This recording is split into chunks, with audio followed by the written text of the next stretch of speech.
Thank you, Maharaj, for the answer. My second question was that you have mentioned that solution should come from those who suffer. But should we not find a solution to an existing problem that I may want to solve, but I have suffered?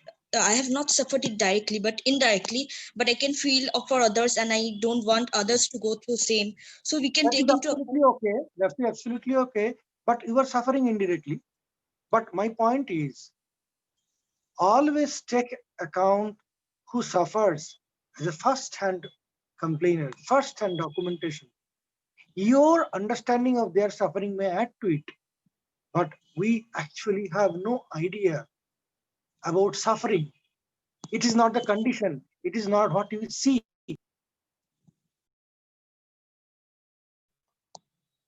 You, till you are being in that frame, we have no right and we have no idea that you are telling right thing. And more important, if we come to know the real suffering from them, we can solve the whole of the problem, because that is they're speaking about. We will all utilize our own brains and ideas and intellects, but it does not mean that it should be hurled upon them. We should always, and this is the basic thing, we will be out of our ego. This ego is bad. I am giving solution to you. Who are you to give solution? Can you give solution to your own self? Have you become completely at peace by your own effort? So how can you claim that you will give peace to others? Yes, that much you can give what you have given to your own self. So it's a mutual development. That's why Swamiji used to say, helping others is actually helping your own self. These are the secrets. Human life, human problem, human solution, peace is not that simple. It's a very mysterious thing.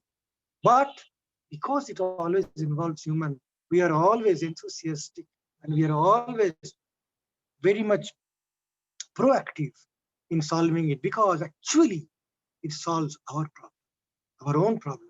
Even what you spoke is wonderful, that if I want to put my own empathy and sympathy and solutions, by that, you will be great. You will be nicely nourished by your own effort. But if you want to really practicalize and you be successful in solving their problem, then you have to go to them. That is a practical point, that you have to go to them in spite of you are having so many other ideas. Because it's not possible for any human being to know exactly what others are suffering from. Even you will not understand how your brother is suffering. Suppose he's crying. How he's crying, you don't know that. You are staying with him always. So this absolute approach to the human problem is not that simple. And it is a big task. Swamiji says the whole world is a moral gymnasium. By trying to do good to others, we actually do good to ourselves. He says another very important thing in Karma Yoga. He says that the world is like a curled tail of a dog. If you want to straighten it, it again curls back. But by doing that, you straighten the curl and crookedness of our own heart. That is the secret of karma. This world is a moral gymnasium, he used to say. Exercise morality, because it has given you the opportunity to exercise your morality by showing and giving tremendous amount of imperfections, series of imperfections and series of futile finiteness of the life and everything. So this is a very peculiar place. But by doing these things skillfully and zealfully, that really makes us human beings. This is another way to become human beings. so we can together have a discussion. Thank you, Maharaj, for the answer. Maharajji, I have a question for you. Good evening. First, then I will ask you, Maharajji, just in the beginning of this discussion, we have seen that the Global Declaration of Human Rights Charter from where Indian Constitution has brought it.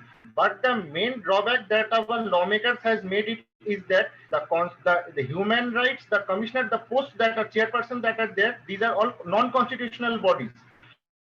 There is hell and heaven difference between constitutional and non-constitutional bodies. Suppose I am the victim of the human rights violation, then I have to go to the Human Rights Commission. But in West Bengal, there is no permanent human rights chairperson is there. and even office staff strength reduced.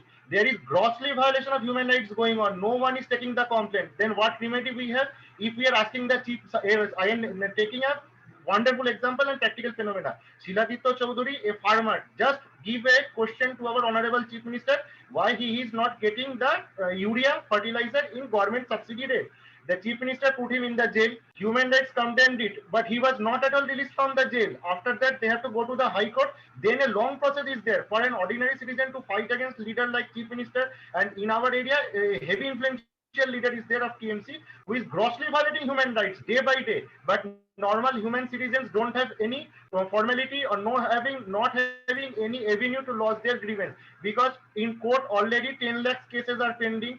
In foreign, one thing is that for the human rights commissioner, those are court is there, like in United States, in Canada, in UK, but in India there is no such human rights court. Only we are getting promises, but human rights court is not there. We have to go to approach the, and suppose being a common citizen is challenging a powerful policeman, even a local OC, you know what they will do.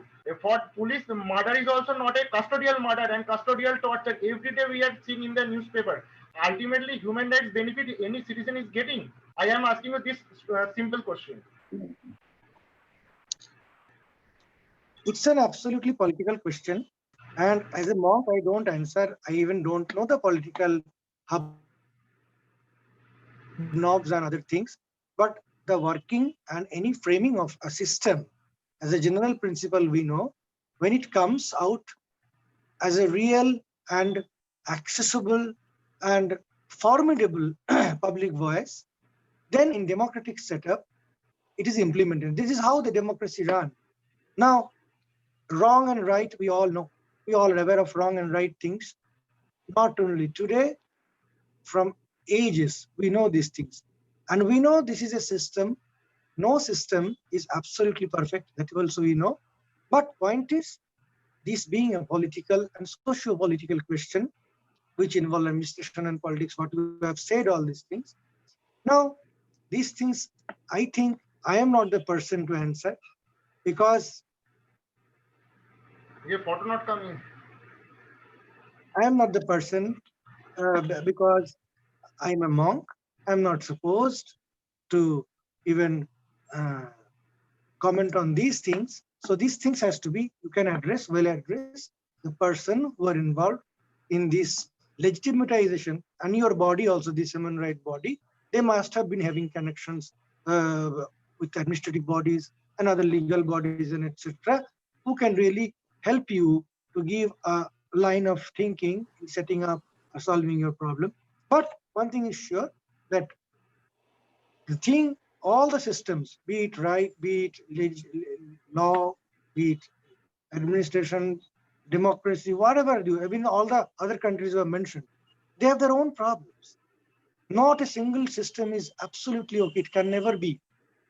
And in democratic system, as a philosophy of democracy, we know that it is hard when a majority is raising the question. It's always the majority things which matters, not even the right, wrong, always. So that's what the main thing. If we are good human being in majority, so the good things will be passed. That is the point. So the reform should be done for always from the micro concepts, micro areas, and no one wants to face or allow or keep quiet in times of crisis or violations.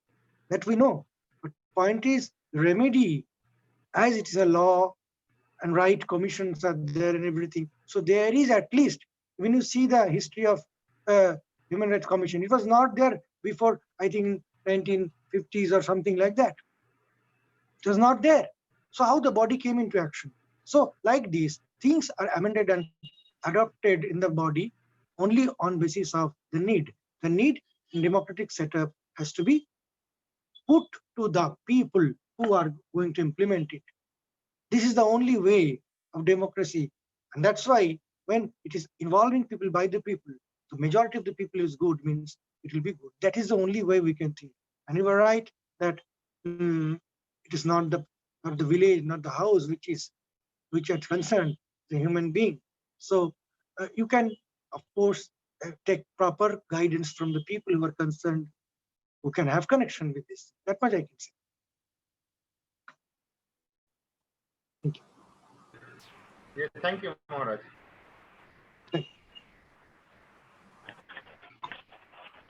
It looks like we have covered all of our sessions or questions. Maharajji, is there anything else you wanted to cover before a wrap up?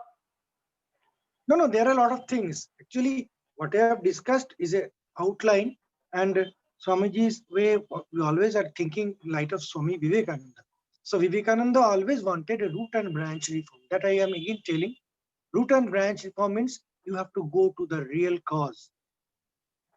It needs thinkers, it needs empathizers, it needs real selfless human mind.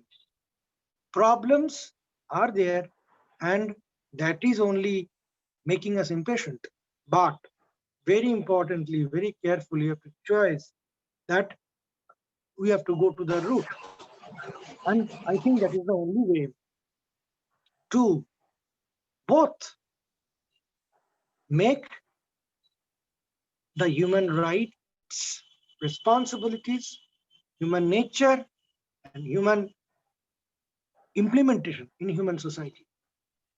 Fundamentally, I tell you, concluding one sentence of Swami Vivekananda, which I like very much, is to say, there are problems worldly, there are problems spiritual, but know for certain, solution to any problem is always spiritual. This is a very vital and very profound statement. We'll always come to know today or tomorrow. The wiser will understand today itself that this is the solution.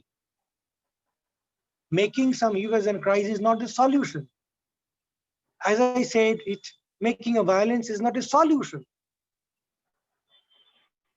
There are many strata of intervention, but solution, if you say, that has to be chalked up much earlier.